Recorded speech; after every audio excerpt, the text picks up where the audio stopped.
What is going on, everyone? It's McKinley from RV Talk, and today I'm super excited because it's not pouring down rain or incredibly hot out. In fact, it's actually nice and cool.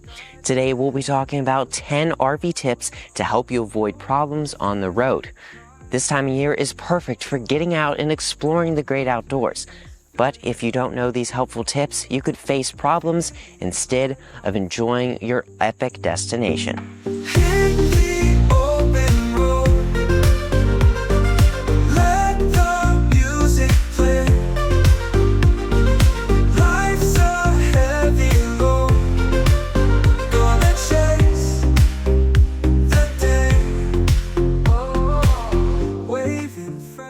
Alright, so the first tip that we're talking about is honestly quite simple, but if you don't follow this tip, it could lead to disaster. Alright, whenever you're bringing in your slide out, make sure you have a window or a door open. When you're bringing in that slide out, all of that air that was in your space is now being compressed. If you don't have a window or door open, it has nowhere to go.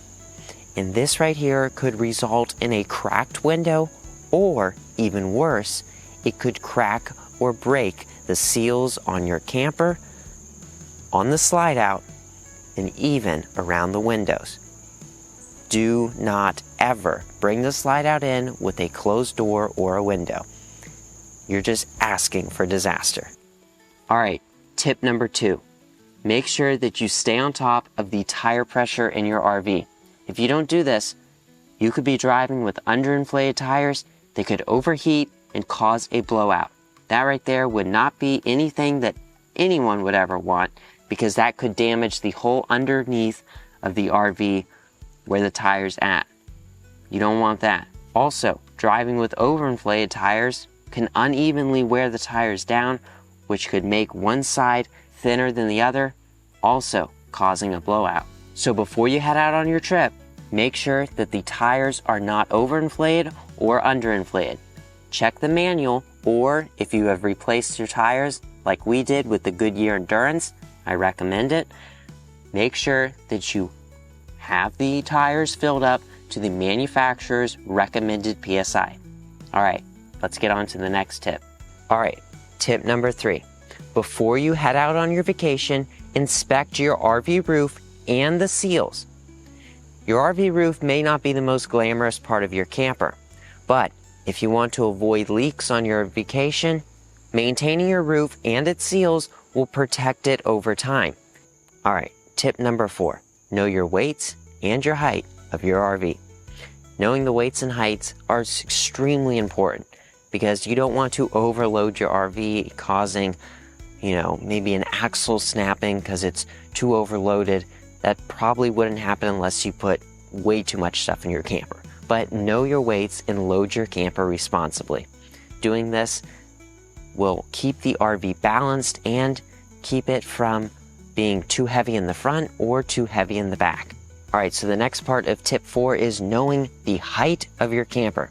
Knowing the height of your camper is extremely important because if you get to a road that only allows RVs or trailers up to, say, 11 feet and your RV's 13, well, then you need to know not to go down that road. Always know the height of your RV. That way you know which bridges you can go under and which ones you can't. Alright, so this next tip, tip 5, will keep you out of the darkness. Literally. Test all of your electrical systems before you leave. Make sure all the lights are working, all the switches, the power outlets, your generator, if you have one, make sure it's working because you don't want to get to your campsite and be in the darkness or have no power. Alright, so tip number 5 kind of leads into tip number 6. So let's talk about it. Use a surge protector. Using a surge protector will keep the power coming into your RV clean. And if there's anything that happens, any short or anything with the power, it will protect your RV. Having a fuse blown in your RV is the last thing that you want to deal with on a vacation. it can cost a lot of money and cause a lot of damages to the electrical system. So use a surge protector so the power that is coming in is clean, and when something happens with the power, it just blows the fuse in the surge protector and not in your RV. I'll link the best one down below in the description, so check it out. Alright, so tip number 7, well, it's not the greatest thing to deal with.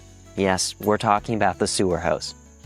Whenever you set up your sewer hose and you have a sewer hose stand, make sure that you have a perfect slope. Some people say to create a P-trap, which comes down like that. Not the best thing, because water sits there to keep the smell from coming into your RV. But whenever you just leave your valves open, that's how the smell gets in. And as you use water, the tank is slowly emptying out.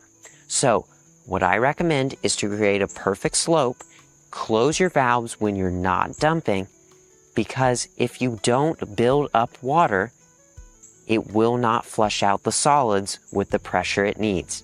Also, quick note, if you're looking for a new camper or just got a new camper, there's a thing on your camper called a black tank flush. This right here basically flushes out your entire black tank by connecting a hose. Now, do not use your water drinking hose for that. It will contaminate it. Get a separate hose. We have had several RVs and none of them have ever had a black tank flush until we got this one.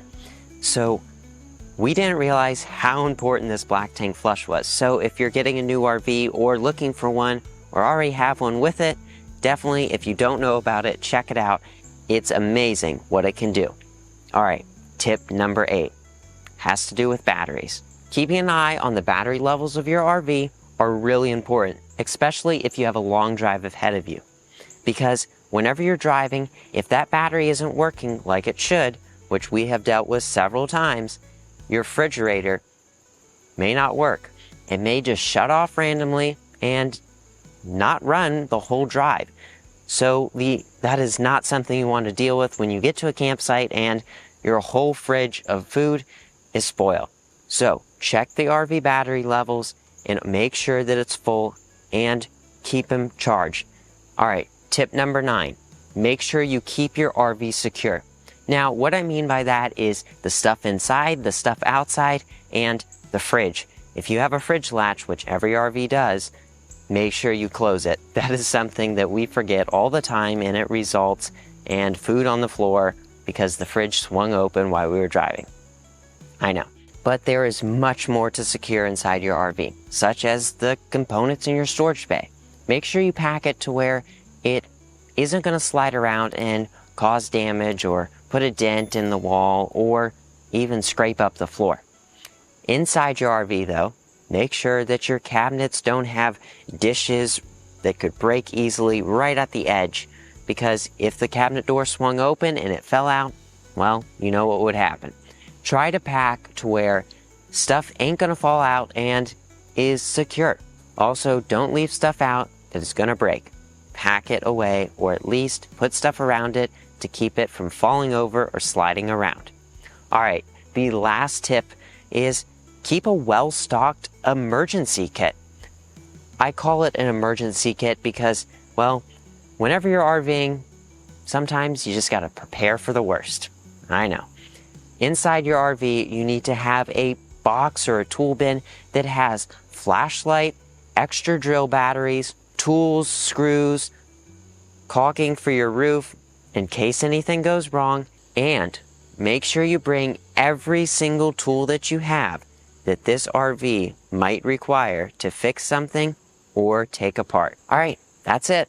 There's so many more RV tips out there, so please consider subscribing so you don't miss any of them. Until next time, thank you so much for watching, and I'll see you on the road. Safe travels.